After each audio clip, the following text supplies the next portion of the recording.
going to go to another historian. This is Tim Jones. Tim is a historian who researches equality, social cohesion, and well-being in gender, sexuality, and religion. He's worked as a consultant and visiting expert in numerous inquiries, as I might say, including the UN Human Rights Council investigation into the so-called LGBT conversion therapy. And maybe that's a good place to start. Tim, welcome. What is conversion therapy? So what's commonly called conversion therapy, which we don't call therapy because it's not therapeutic, but in our research we're calling conversion practices, are religious-based attempts to change people's sexual and gender identities to become heterosexual and cisgendered. Okay, so when you started your research career a few years back, is this the direction you were headed? Were you interested in conversion therapy at that point?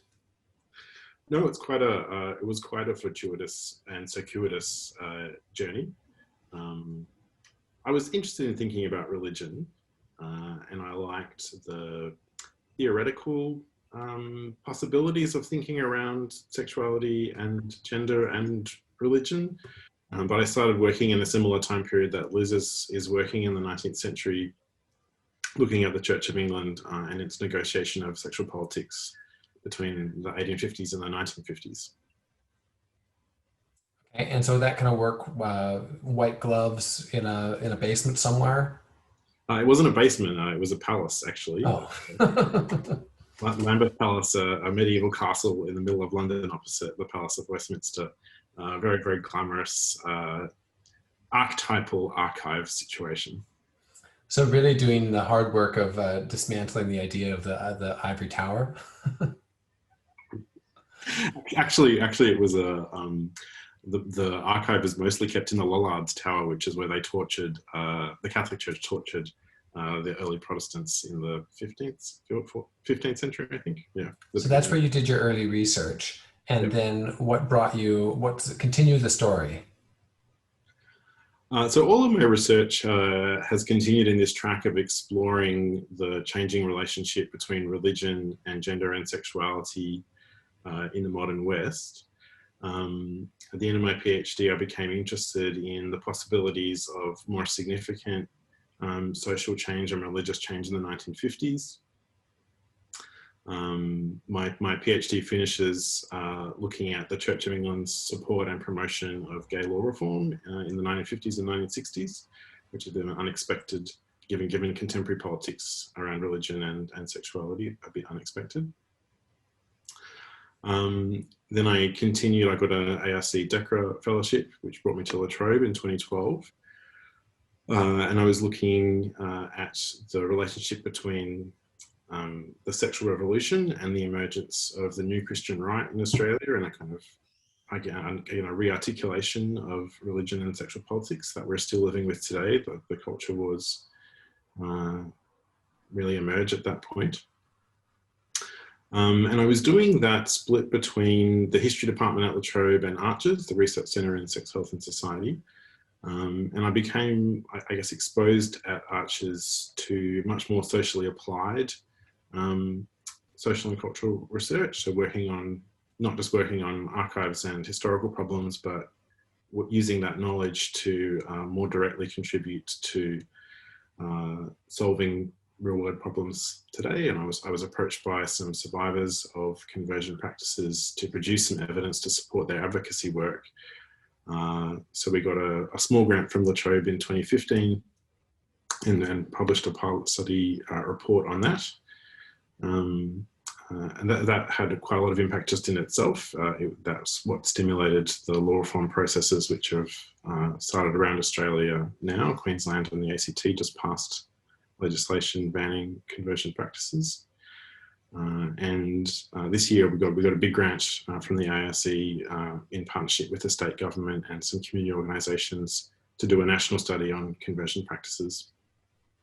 So you're seeing your work in legislation and policy and very practical. Is that what you expected the role of a historian would be, or is that you've alluded to because of Archers, it's kind of changed your trajectory? Is this surprising to you?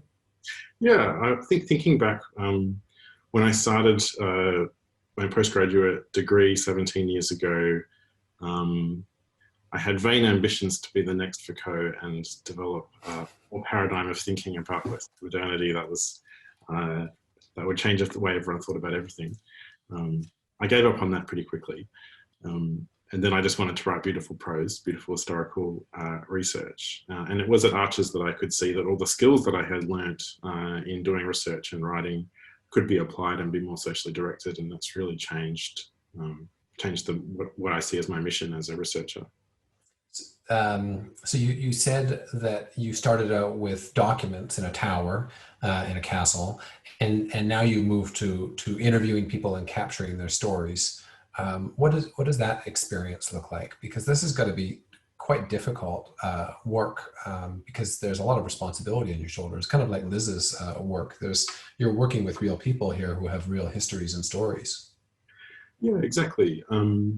So some of the interviews that I've done are what we might call key informant interviews in social research, where someone's got a distinctive story, they've done a historical event and you want to tell their story.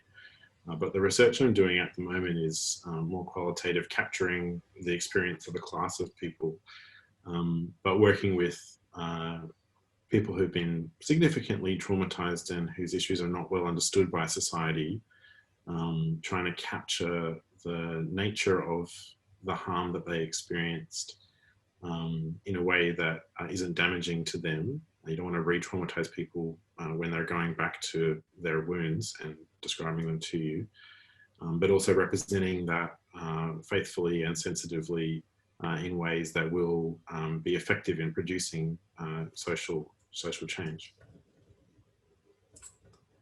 And obviously, I mean, you were invited to speak at the UN, so something around the way that you're putting those stories together is working.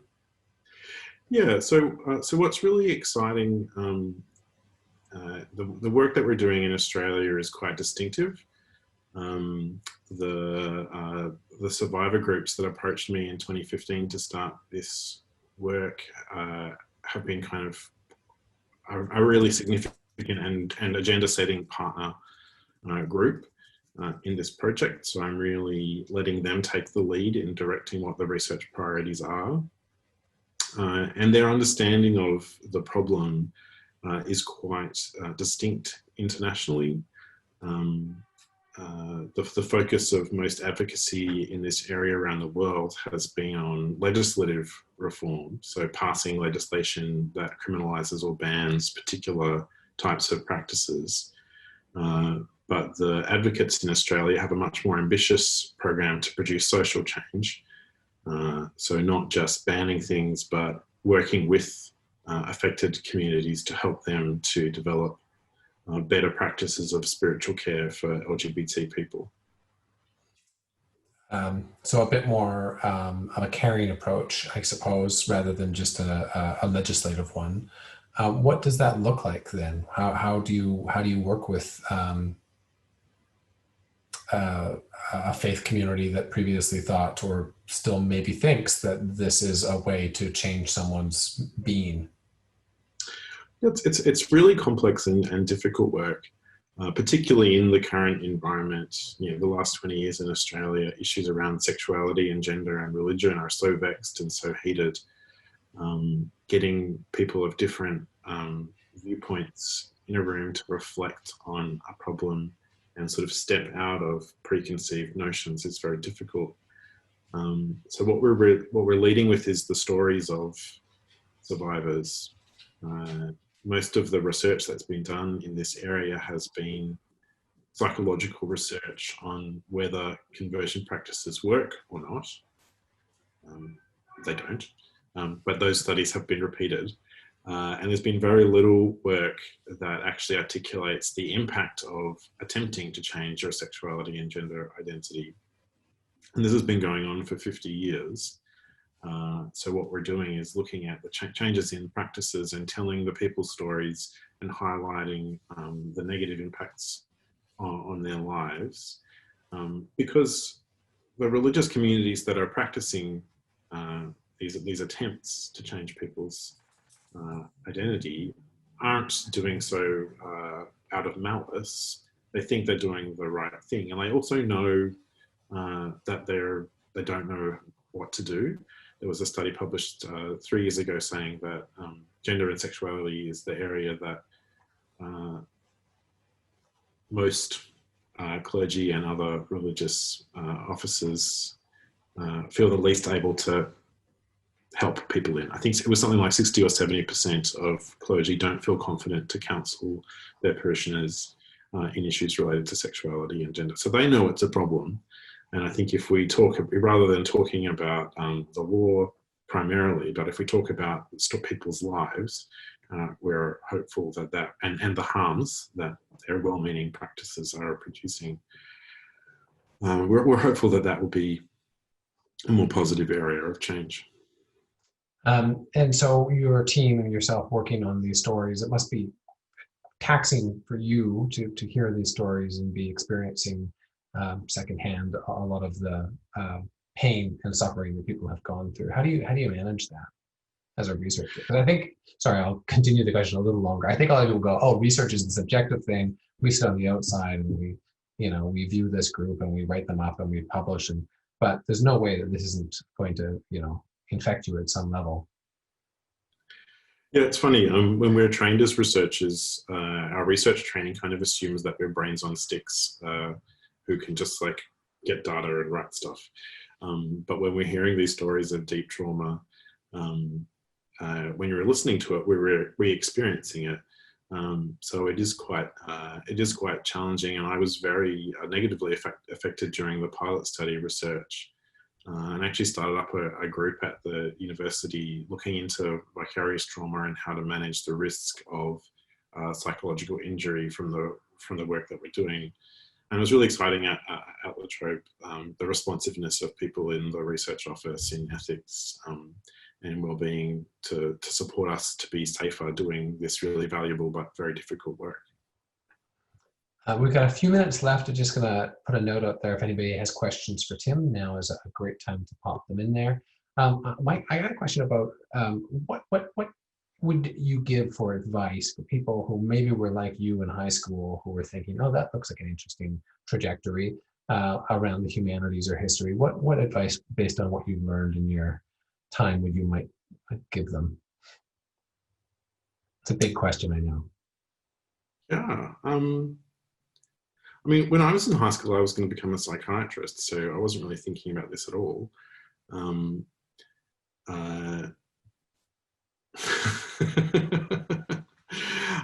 I think it's just so much bigger than what we think it is.